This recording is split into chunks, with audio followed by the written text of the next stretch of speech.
Well, that was a turn of events. The Atlanta Hawks are now down 2-1 in the series to the Philadelphia 76ers, and it's come to a surprise as the Atlanta Hawks came out in game 1 with sense of urgency, and they came out and won that game with pretty much dominance.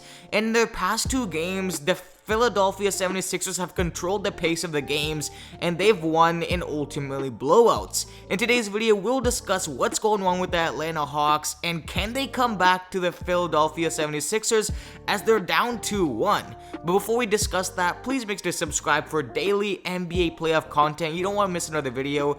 And yeah, make sure to drop that like, show some support, and with all that being said, let's get right into the video. In Game 3 of this series, the Philadelphia 76ers took control and won in a commanding fashion, 127-111, and it was a blowout to basically start off the game. In the first quarter, Furkan Korkmaz, sorry if I said that wrong, had like 12 points. He finished the game off with 14 points, shooting 3 for 6 from the three-point land, so I guess his one quarter amazing play did help the 76ers out.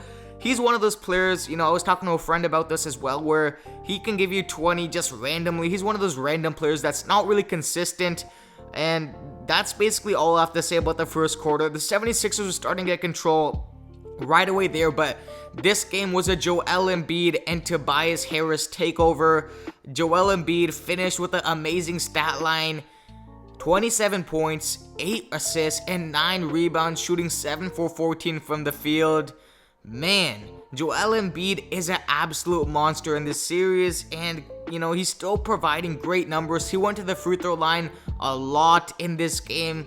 I believe he went 16 times and he shot 12 for 16, so he didn't even shoot that efficiently. But yeah, I don't know how you guys feel about this whole foul baiting situation. Pause the video right now and comment down below. How do you guys feel about the foul baiting?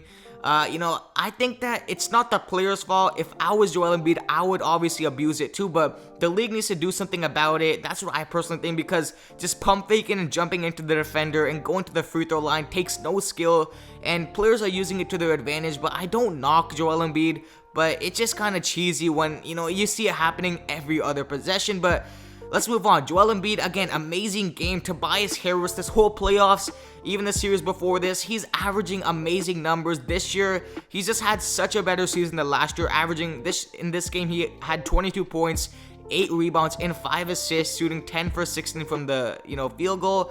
Ben Simmons, another amazing game. Or not amazing, just a typical Ben Simmons game. 18 points, 7 assists, and 4 rebounds, shooting 7 for 11 from the field. He's choosy. When he wants to be aggressive, he can be aggressive. In the third quarter, he came out aggressive. But then, sometimes he'll take the plays off and just, let somebody else do the work. Seth Curry, 12 points, shooting 2 for 5 from the three-point land.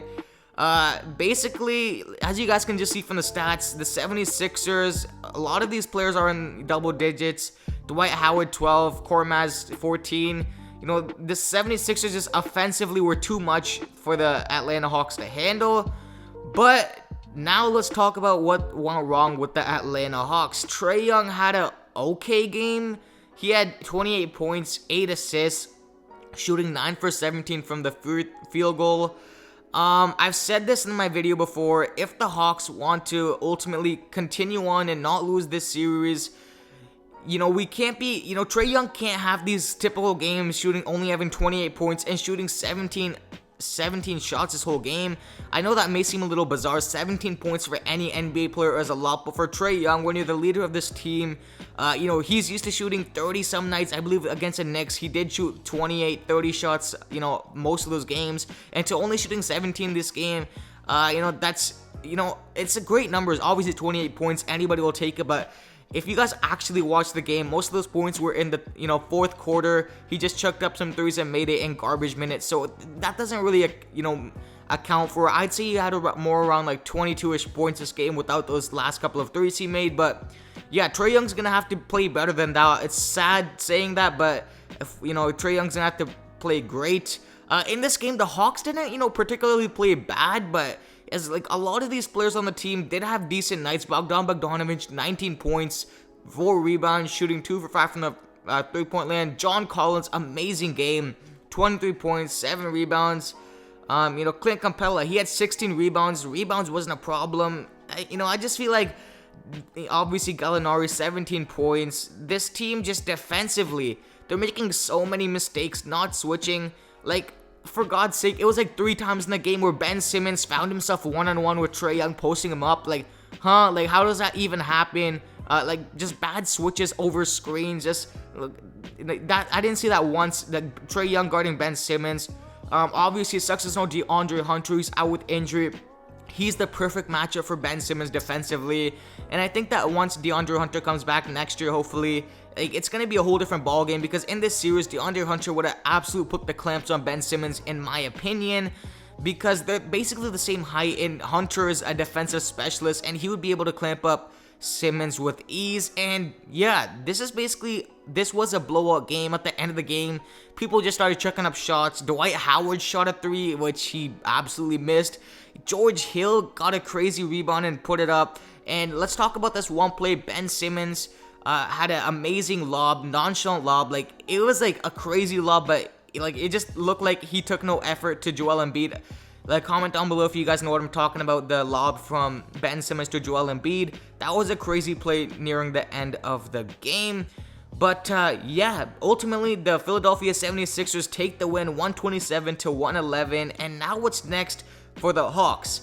In game 4, Trae Young's going to have to be more aggressive, chuck up more shots, and defense is going to have to be a big priority, especially the switches, because the 76ers were taking big advantage of that. So that's going to have to be obviously the defense is going to have to be another thing they have to focus on. But if the Hawks don't win the next game, they're losing the series. I'm calling it. If you guys follow my channel and you subscribe, which I recommend you do, you guys would know about a month ago I made a video why the Atlanta Hawks could be, kind of like the dark horse of the playoffs and go farther than anyone expected. I'm a fan of the Atlanta Hawks, but ultimately, if they don't win the next game, it's over. I doubt they're gonna come back from 3-1. But Trae Young's gonna have to come back with a sense of urgency next game, and their defense is gonna have to be on point. But none other than the less, I just wanted to make this video, talk about the Atlanta Hawks, and can they come back? No, like I just said, and the 76ers are just too overpowered. And I wouldn't be surprised if this Philadelphia 76ers team makes it to the finals ultimately. But this is going to end off the video. Comment down below if you guys are liking these type of videos. It seems like you guys really like these type of videos where I go over the games and give my predictions for the series.